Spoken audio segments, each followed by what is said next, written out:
Ultralight aircraft എന്ന വിഭാഗത്തിൽപ്പെടുന്ന വിമാനം. ഭാരം 350 കിലോഗ്രാം.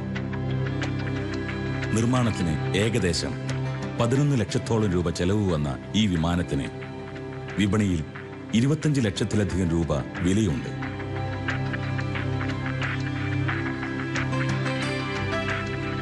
ജർമ്മൻ നിർമ്മിത 65 bhp ഹെർത്ത് എഞ്ചിനാണ് ഇതിനുപയോഗിച്ചിരിക്കുന്നത്. 10,000 മുതൽ 13,000 അടി വരെ ഉയരത്തിൽ പറക്കാൻ കഴിയുന്ന ഈ വിമാനത്തിന്റെ ഇന്ധനം പെട്രോളാണ്. ഇന്ധന ഉപഭോഗം മണിക്കൂറിൽ 16 ലിറ്റർ. ഈ വിമാനത്തിന്റെ പ്രകടനത്തിലും ഉപയോഗക്ഷമതയിലും പൂർണ്ണ തൃപ്തിയാണ് SKJ നായർക്കുള്ളത്. മിസ്റ്റർ സജി 8 വർഷത്തിന് മുമ്പാണ് എന്നെ കോൺടാക്ട് ചെയ്യുന്നത്. അദ്ദേഹത്തിന് എയ്റോപ്ലെയിനെ പറ്റി അറിയണം, പാരഷൂട്ടിനെ പറ്റി അറിയണം, ഹെലികോപ്റ്ററിനെ പറ്റി അറിയണം, ഇങ്ങനെ ഏവിയേഷനുമായിട്ട് ബന്ധപ്പെട്ട എല്ലാ കാര്യങ്ങളും അറിയണമെന്ന് പറഞ്ഞാണ് വന്നത്. അതിനുശേഷം പല പ്രാവശ്യവും എൻ്റെ കൂടെ ഫ്ലൈയിങ് സൈറ്റിൽ വരികയും നേരിട്ട് കാണുകയും ചില അവസരങ്ങളിൽ എന്നോടൊത്ത് പറക്കാനുള്ള ചാൻസും മിസ്റ്റർ സജിക്ക് ഉണ്ടായിരുന്നു. പിന്നീട് പലപ്പോഴും വിളിച്ച് ചോദിക്കും ഓരോ കാര്യങ്ങളും. എയർക്രാഫ്റ്റ് ഉണ്ടാക്കണം, ഹെലികോപ്റ്റർ ഉണ്ടാക്കണം, അതിനെന്ത് ചെയ്യണം, എവിടെ ഏതൊക്കെ സാധനം കിട്ടും.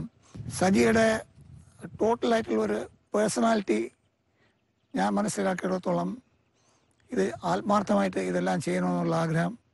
And plus is very capable. അദ്ദേഹത്തിൻ്റെ ബാക്കിയുള്ള ചില കുറവുകൾ ഇതിനൊന്നും വിഘാതമായിട്ട് എനിക്ക് തോന്നിയിട്ടില്ല. മിസ്റ്റർ സജി ഉണ്ടാക്കിയ അൾട്രാലൈറ്റ് എയ്റോപ്ലെയിൻ ലോകത്ത് നമ്മൾ കണ്ടിരിക്കുന്ന ഏത് അൾട്രാലൈറ്റ് എയർക്രാഫ്റ്റുമായിട്ടും താരതമ്യപ്പെടുത്താനോ ഒരുപക്ഷെ ഇത് അതിനേക്കാളും കൂടുതൽ കേപ്പബിലിറ്റി ഉള്ളതാണെന്നാണ് ഞാൻ വിശ്വസിക്കുന്നത്. ഞാൻ കുറേയേറെ അൾട്രാലൈറ്റ്സ് പലതും പറഞ്ഞിട്ടുണ്ട്. But I found this is one of the most beautiful machine he has made. Sports aviation, adventure aviation, recreational flying ഇതിനെല്ലാം ഉപയോഗിക്കാവുന്നതാണ്. അത് about 10 to 13,000 feet height വരെ പോവാം. about 140 kilometers സ്പീഡും കിട്ടും. And generally the fuel consumption is about 16 liters per hour.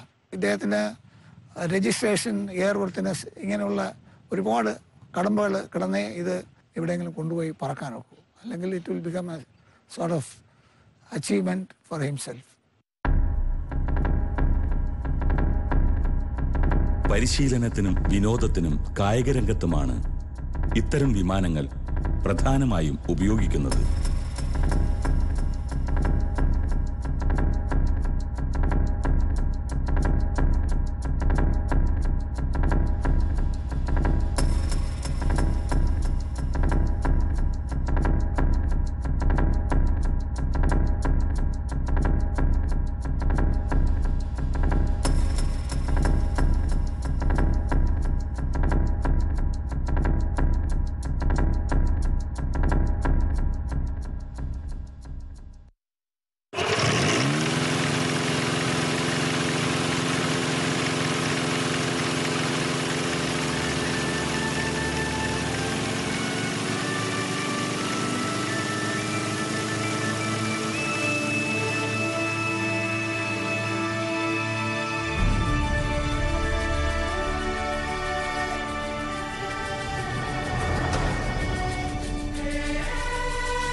ഈ വിമാനത്തിന് ഉയരങ്ങൾ താണ്ടണമെങ്കിൽ ഇനി സിവിൽ ഏവിയേഷൻ ഡയറക്ടറുടെയും കേന്ദ്ര ആഭ്യന്തര മന്ത്രാലയത്തിന്റെയും അനുമതി ആവശ്യമാണ്. അതിനുള്ള തീവ്ര ശ്രമത്തിലാണ് സജിയും ഭാര്യയും ഇപ്പോൾ. ഈ സജിയുടെ ആഗ്രഹം വിമാനം പറന്ന് കാണണമെന്നായിരുന്നു. അത് ഞങ്ങൾക്ക് സാധിച്ചു കിട്ടി. ഇനി രജിസ്ട്രേഷൻ നടക്കണം. രജിസ്ട്രേഷന് വേണ്ടിയുള്ള നടപടികൾ നോക്കുന്നുണ്ട്. രജിസ്ട്രേഷൻ നടന്നു കഴിഞ്ഞാൽ സജിക്ക് ഉയർത്തി പറത്താമെന്നാണ് ഞങ്ങളെ അറിയിച്ചിരിക്കുന്നത്.